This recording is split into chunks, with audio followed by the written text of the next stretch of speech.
Morning बच्चों, CL Hindi high school में आपका स्वागत है।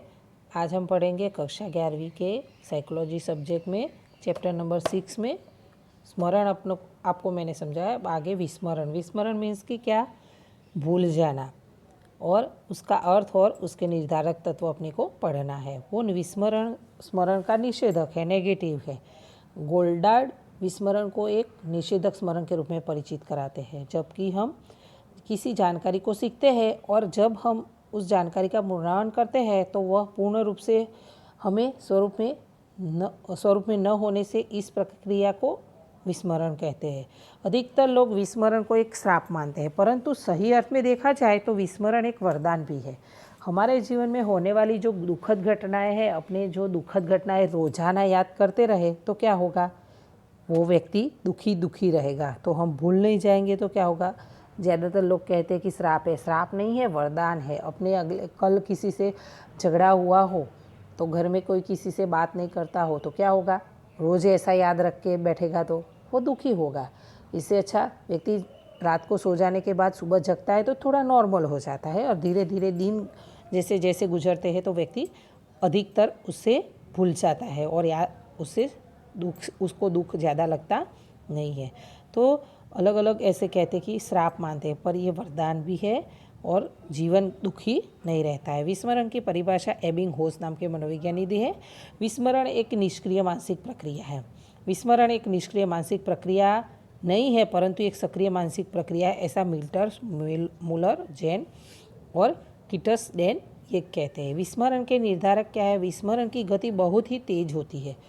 20 मिनट में केवल 58% याद रहता है और 1 घंटे में 44% याद रहता है। 1 दिन बाद 34% याद रहता है। 6 दिन बाद 25 और 31वें दिन में मात्र 21% याद रहता है।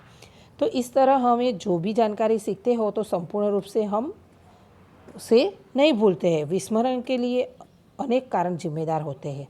सांकेतांकन की निष्फलता, दृढ़ीकरण की निष्फलता, क्षय, अवरोध, प्रेरित विस्मरण और पुनः प्राप्ति में निष्फलता मुख्य कारण है। सांकेतांकन की निष्फलता क्या है? नित्य प्रति के जीवन में हम असंख्य विषयों के संपर्क में आते हैं, परंतु आश्चर्य की बात तो ये है कि उसमें से हमें थोड़ी बहुत वस्तुओं का संकेतन होता है। हजारों बार देखी हुई वस्तु भी सरलतापूर्वक याद नहीं रहती है। इसके लिए अपने मानस पट पर आवश्यक संकेतांकन की निष्फलता जिम्मेदार होती है, ऐसा माना जाता है। मनोवैज्ञानिक कहते हैं कि निक्सन और एडम्स ने इस विषय में एक सुंदर प्रयोग किया। उन्होंने बड़ी संख्या में प्रयोग पात्रों को येनी अमेरिका का एक पैसा बनाने के लिए कहा गया। येनी तो हजारों बार देखी हुई थी, परंतु बहुत से कम लोगों ने येनी का चित्र बना पाए। आज मैं आपको ऐसा कहूँ कि आप 100 रुपये की नोट का चित्र बनाइए तो आपके हाथ में से हजारों बार 100 रुपया निकल चुका होगा, पर आप उसका चित्र नहीं बना पाएंगे। क्यों? क्योंकि आपने उसको ध्यान से इतना संकेतांकन से देखा नहीं है, जिसकी वजह से आपके दिमाग में वो चित्र क्लियर नहीं है। तो वो क्या हुआ? अच्छी तरह से वो संकेतांकन नहीं हुआ था, संकेतांकन की निष्फलता थी। तो ये चित्र अच्छे से बहुत कम लोग होते हैं जिन्होंने अच्छे से नोट बनाया, और नोट के अंदर कितनी भाषा में 100 रुपीज़ है, किसकी कहाँ साइन है, वो सभी बहुत कम लोगों को याद होता था। तो भले ही हजारों बार हमारे हाथ में से नोट के बंडल गए हो, नोट गई हो, तो भी हम उसको पूरा हमारे दिमाग में पूरी नोट का जो चित्र है वो हमारे दिमाग में संकेतांकन नहीं हुआ था।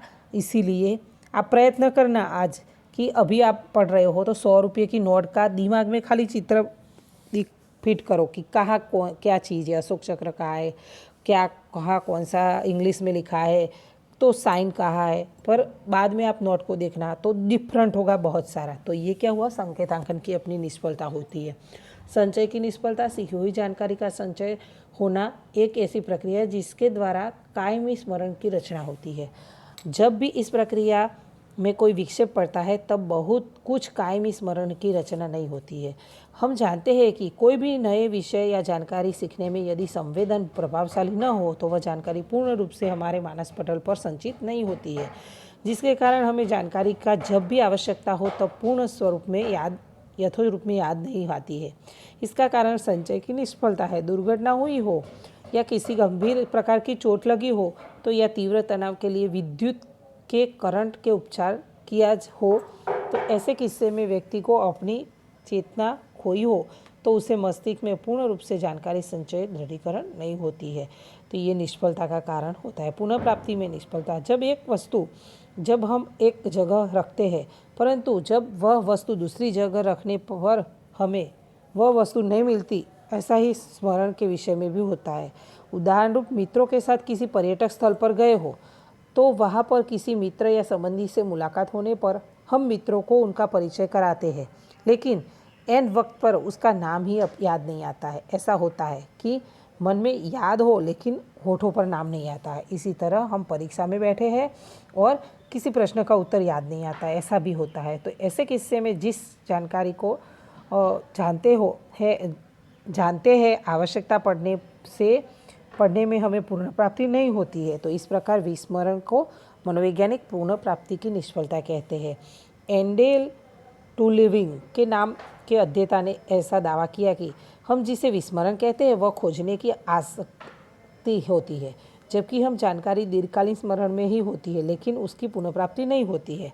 टूलविंग ने अपने प्रयोग में बताया कि जानकारी प्रयोग पात्र भूल गए हो, उन जानकारी के संकेतांकन पूरे किए जाए तो उसमें से बहुत पूर्ण वस्तुएं याद कर सकते हैं।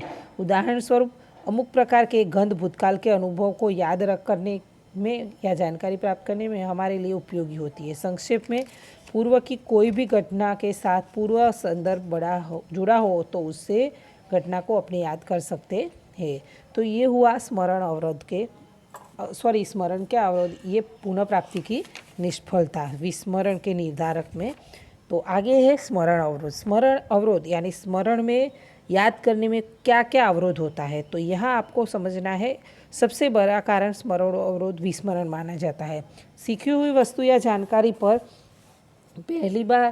पहले या बाद की शिक्षा जो कभी कभी अवरोध रूप बनती है, यानी आगे जो सीखे हैं वो और कभी कभी बाद में, जिसका हमारे वर्तमान शिक्षा पर बहुत सी विपरीत प्रभाव पड़ता है, जिसे अवरोधक कहा जाता है।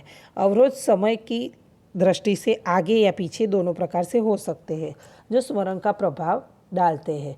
तो ये स्मरण अवरोध में अपने सबसे पहले अवरोध के दो प्रकार हैं, पूर्व क्रिया अवरोध और अनुक्रिया अवरोध। तो पूर्व क्रिया अवरोध यानी पहले की संचय की जानकारी याद करने में हमारी शक्ति में नया शिक्षण या अनुभव अवरोध बनता है, तो उसे पूर्व क्रिया अवरोध करते हैं। और जैसे कि पहले सीखा हो और बाद में जो सीख रहे हैं उसमें पहले का हमें